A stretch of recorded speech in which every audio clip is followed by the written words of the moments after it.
Today I'm going to show you how to do a single stitch increase called knit front and back. When you see this increase on a pattern, it's usually abbreviated KFB.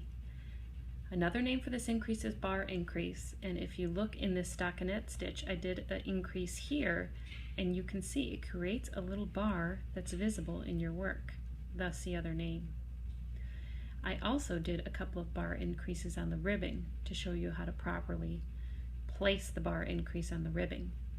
Because the increase creates this little bar, the bar will blend in very well with your purl stitches.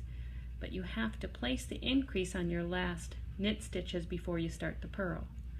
For example, this is knit 2, purl 2 ribbing, so I want to place the bar increase after or on the second knit stitch rather than after the first knit stitch. So in this column of ribbing, I increased on the second knit stitch, and you can see this bar blends right into these purl stitches beautifully. On this column of ribbing, I increased after the first knit stitch, and you can see this bar sticking between my two knit stitches really disrupts that row of ribbing. So just remember to place the knit front and back increase on your last knit stitch and ribbing before you switch to the purl stitches.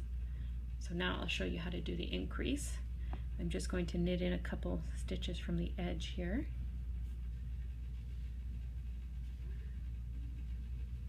Now each stitch has a front loop and a back loop. The front loop is the one facing you. I'm doing English knitting, and my front loop is the more forward loop on my needle. It's in front of the back loop, and the back loop is right back here. So front loop and back loop. So to knit front and back, you'll first knit into the front loop like you normally would do, but you don't take that stitch off the needle. You leave it on the needle, and then you're going to also knit through the back loop. Now I've made 2 stitches from one stitch, which is a single knit increase. I'll show you again. Let me knit just a couple stitches normally, and now I'll do another increase. Knit through the front loop. Okay, leave your stitch on the needle, come around, and knit through the back loop. Then take the stitch off the needle. And you can see, if you turn this around, it creates the little bar, which you can see right here, thus the name bar increase.